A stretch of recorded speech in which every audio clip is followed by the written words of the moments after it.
Qué bueno tener esta oportunidad para compartir otra vez la palabra de Dios con ustedes aquí en la iglesia y por medio de Betania Online. Hoy estamos en el capítulo 5 de Hechos.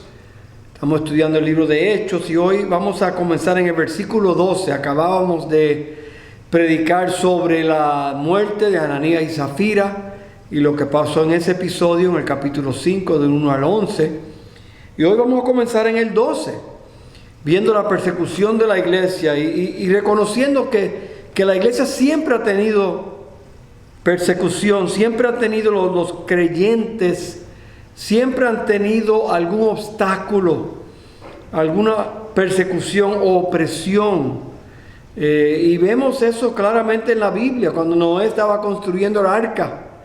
¿Cuánta oposición enfrentó Noé por esos 120 años de construcción? También vemos otros ejemplos en la Biblia, como los judíos en el tiempo de Esther, Nehemías, construyendo los muros, tuvo el problema con la gente atacándolo, Tobías y Sanbalat y otros.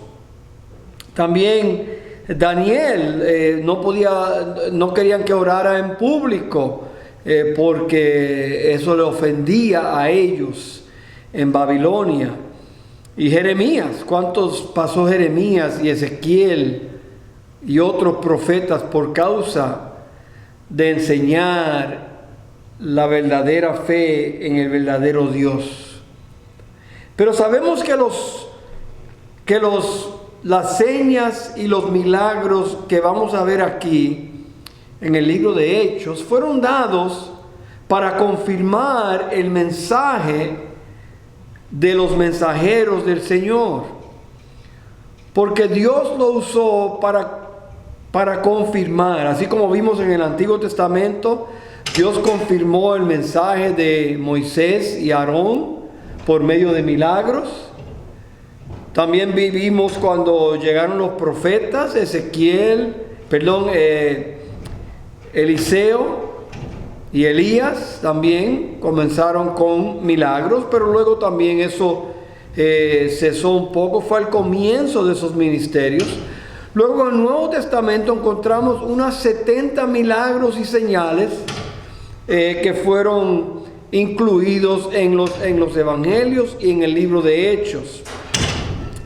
Lo que encontramos es que de los 70, 41 son atribuidos a Cristo, comenzando un nuevo ministerio, comenzando una nueva era del evangelio, un nuevo pacto en la gracia del Señor. Y luego los discípulos, los apóstoles originales, incluyendo a Matías, obviamente incluyendo a Pablo, y aquellos a quien ellos impusieron sus manos, como los diáconos originales, como Esteban y Felipe, ellos todos tenían la habilidad de hacer señales y milagros. Era la manera en que Dios iba a confirmar estos hombres para el ministerio presente de la iglesia. Sabemos que un apóstol era alguien específicamente en la Biblia. Hoy hay mucha gente usando el título de apóstol. Usualmente son personas que no han estudiado, que no se han preparado para el ministerio en una manera formal. Y por lo tanto, dándose el título de apóstol, ellos piensan que les da cierta credibilidad o autoridad. Nosotros aquí en Betania no creemos que hay apóstoles hoy. Ningunos de los llamados apóstoles hoy son apóstoles bíblicamente hablando. Porque la Biblia enseña claramente que cuando Judas se quitó la vida, y los discípulos tuvieron que elegir a otro apóstol para completar los 12. La Biblia no dijo que cojan a cualquiera, al que encuentren. No. Busquen a alguien que se llame apóstol. No. Era bien específico. Noten lo que la Biblia dice en Hechos 1, 21 en adelante. Dice, es necesario pues que de estos hombres, noten, tenía que ser un hombre, que han estado juntos con nosotros todo el tiempo que el Señor Jesús entraba y salía entre nosotros, uno que estaba con ellos todo el tiempo con el Señor, comenzando desde el bautismo de Juan hasta el día en que de entre nosotros fue recibido arriba. Uno se ha hecho testigo con nosotros de su resurrección. Tenía que ser un hombre, tenía que ser uno que había caminado con Jesús y tenía que haber sido testigo de la resurrección. Y señalaron a dos: José, llamado Barsabás, que tenía por sobrenombre Justo, y a Matías. Y oraron obviamente, y Dios escoge a Matías a través de la suerte. ¿Qué es un discípulo? ¿Qué es un apóstol entonces? Y la Biblia menciona esos requisitos que hay aquí. Aquí vemos que estos apóstoles podían hacer milagros repetidamente, no era de vez en cuando, era repetidamente. Noten el versículo 12, dice, por la mano de los apóstoles se hacían muchas señales y prodigios en el pueblo, y estaban todos unánimes en el pórtico de Salomón. Así que eran milagros repetidos, eran de un oficio, de una oficina exclusiva, apóstoles. Dice, de los demás, ninguno se atrevía a juntarse con ellos, con los apóstoles, mas el pueblo los alababa grandemente. Estaba refiriéndose seguramente a lo que pasó anteriormente con Ananías y Zafira. La gente le cogió un poco de miedo a los apóstoles. Luego continúa, dice, y los que creían en el Señor aumentaban más. Gran número así de hombres como de mujeres. Que vemos aquí que los milagros tenían un propósito de traer personas a Cristo. Era mucho más que solamente la sanidad del cuerpo.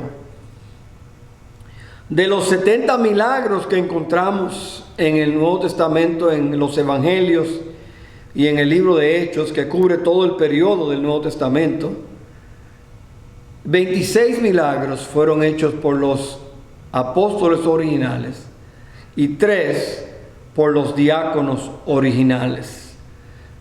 Y podemos incluir en los apóstoles originales a Pablo, el apóstol a los gentiles. Así que vemos que Dios específicamente usó a los apóstoles originales y a los diáconos originales para hacer estos milagros. No hay evidencia de otros. Este fue el comienzo de este tiempo y Dios usó a estos hombres. Y estos hombres tenían poder, no era el poder de ellos, sino de Dios, pero era ellos.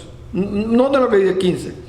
Tanto que sacaban a los enfermos a las calles y los ponían en camas para que al pasar Pedro, a lo menos su sombra cayese sobre alguno de ellos. Un poder sobrenatural. Obviamente no era Pedro, sino el Señor, usando a Pedro. Y aún de las ciudades vecinas venían a Jerusalén trayendo enfermos y atormentados de espíritus inmundos. Y todos, noten, y todos eran sanados.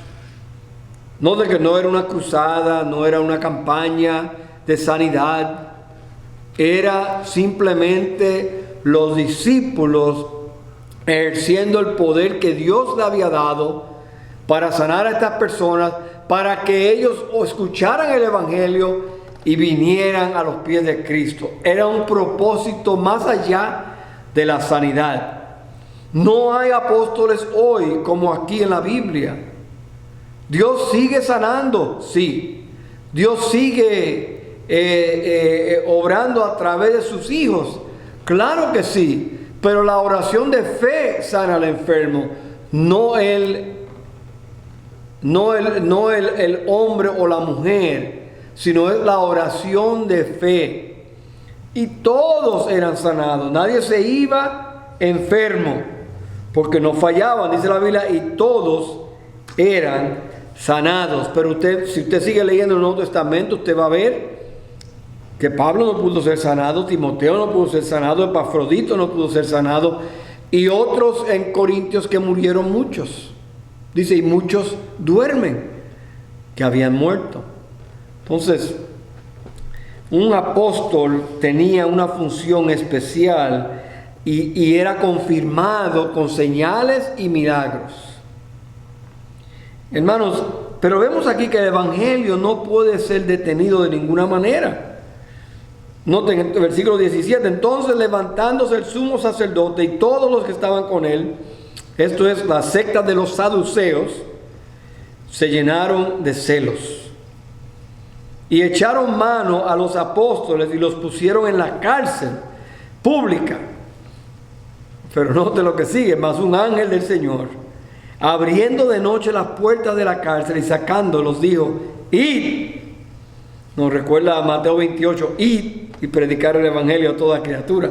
Id, y puestos en pie en el templo, anunciar, con valor obviamente, puesto en pie, todas las palabras de esta vida. Me encanta esa frase. Todas las palabras de esta vida. Y habiendo oído esto, entraron de mañana en el templo y enseñaban. Entre tanto vinieron el sumo sacerdote y los que estaban con él, y convocaron al concilio y a todos los ancianos de los hijos de Israel, y enviaron a la cárcel para que fuesen traídos. Surprise, surprise, la sorpresa se llevaron. Pero cuando llegaron los alguaciles no los hallaron en la cárcel. Y entonces volvieron y dieron aviso diciendo, por cierto, la cárcel hemos hallado cerrada con toda seguridad y los guardias afuera de pie ante las puertas. Mas cuando abrimos, a nadie hallamos dentro. Cuando oyeron estas palabras, el sumo sacerdote y el jefe de la guardia del templo y los principales sacerdotes dudaban en qué vendría a parar aquello. Pero viniendo uno les dio esta noticia: he aquí los varones que pusiste en la cárcel están en el templo y enseñan al pueblo. Los metieron presos para que dejaran de predicar. ¿Y dónde están ellos predicando otra vez? Entonces fue el jefe de la guardia con los alguaciles y los trajo sin violencia, porque temían ser apedreados por el pueblo. Y cuando los trajeron, los presentaron en el concilio, y el sumo sacerdote les preguntó: ¿no os mandamos estrictamente que no enseñaseis en el nombre? ¿En ese nombre? Y ahora habéis llenado a Jerusalén de vuestra doctrina y queréis echar sobre nosotros la sangre de este hombre. De este hombre hablando de Cristo. Respondiendo Pedro y los apóstoles dijeron: es necesario obedecer a Dios antes que a los hombres. Qué interesante que vemos aquí que no hay manera de detener el evangelio. Cuando el Señor quiere llevar el evangelio a algún lugar, Él lo va a llevar. Y no hay manera de detenerlo. Él le dice a ellos: ustedes los sacó de la cárcel, digo, vayan y hablen y prediquen. ¿Cómo oirán si no hay quien les predique? Sí, es importante ser un buen testimonio y que nuestra vida hable el evangelio. Pero es más importante, pero tiene que ser acompañada por palabras. La fe viene por el oír, no por el mirar. Tienen que oír el evangelio. Nadie es salvo sin oír el evangelio. Es un mensaje hablado.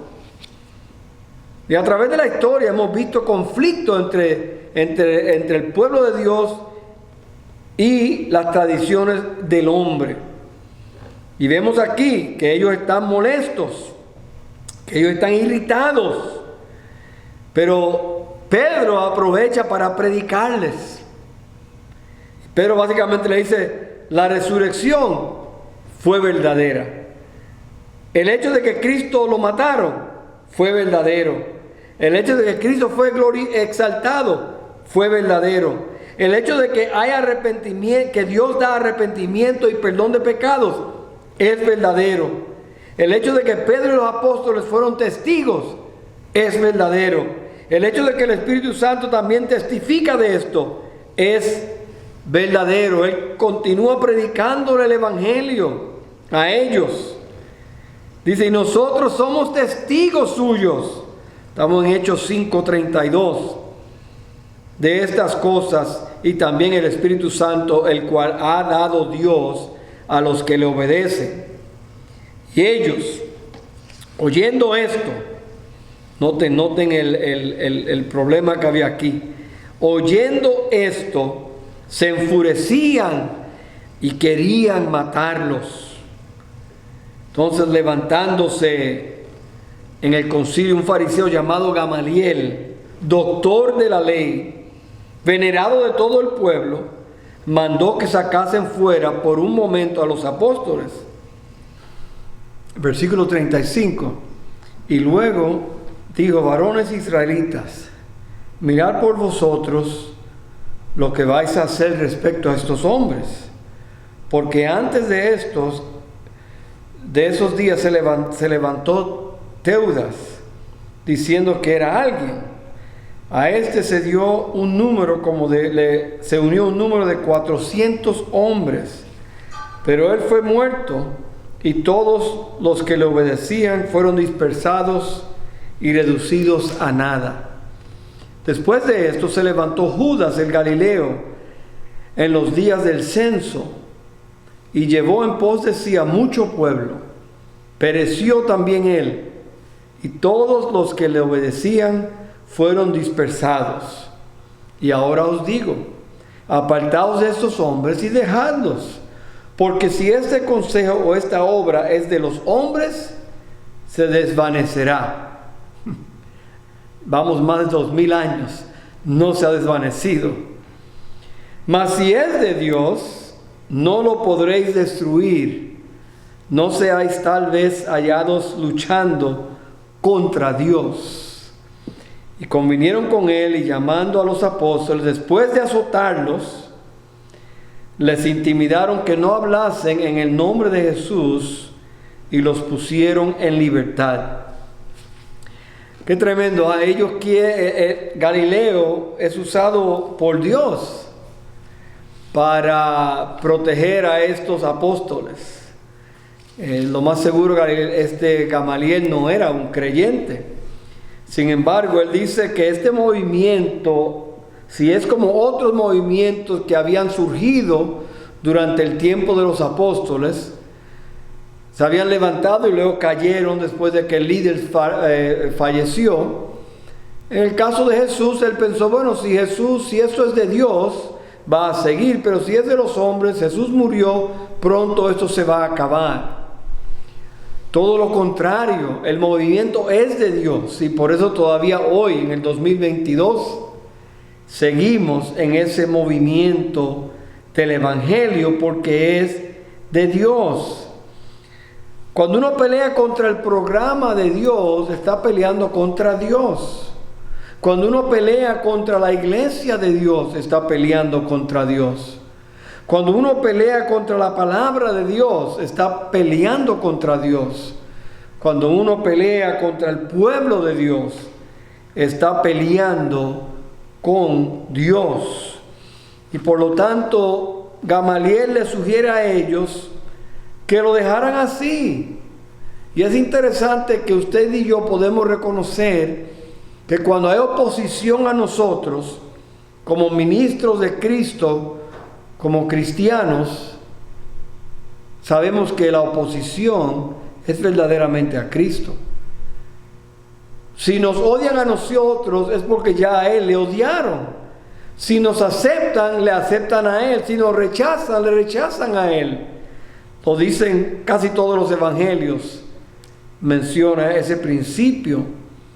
Pablo dice que Él sufrió por la causa de Cristo, que Él lleva las cicatrices en su cuerpo. Hermanos, ¿cómo sufrieron ellos? Dice la Biblia que después de azotarlos. En la Biblia, cuando azotaban a alguien, eran 40 menos 1 para que no se pasaran y fueran a violar la ley en Deuteronomio 25. Pero sabemos que le habían azotado a ellos. Dice la Biblia en Juan 15, 18, dice así: si el mundo os aborrece, sabed que a mí me ha aborrecido antes que a vosotros, dice Cristo. Pero noten, le habían azotado a ellos. Noten el 41 y 42 para terminar. Y ellos salieron de la presencia del concilio gozosos. ¿Se imagina? Gozosos de haber sido tenidos por dignos de padecer afrenta por causa del nombre. Habían salido gozosos de allí. Después que le dieron una paliza, salieron gozosos de allí. A nosotros, si nos ofenden o nos hablan mal o se ríen de nosotros, no salimos gozosos. Sin embargo, ellos que sufrieron 39 azotes, salieron gozosos. Y noten lo que dice después. Le dijeron que no hablasen en el nombre de Jesús. Y dice el 42, y todos los días, en el templo y por las casas, no cesaban de enseñar y predicar a Cristo. No lo hagan, todos los días lo hacían. ¿Por qué? Porque es mejor obedecer a Dios que obedecer a los hombres. Y hay cristianos pasando por esto hoy en otras partes del mundo. Aquí somos en realidad cristianos, como yo diría, engreídos. Cristianos suaves, light. Porque en realidad, si viene persecución, las iglesias quedarán casi vacías. Pero no estos hombres, no estos apóstoles. La Biblia dice que debemos de gozarnos, no en la persecución, sino porque somos dignos de sufrir, de haber padecido por causa del nombre. Esto no iba a parar el mensaje del Evangelio. Hoy cualquier amenaza, cualquier oposición, cualquier opresión, nos tratan como ridículos, paramos. No, hermanos.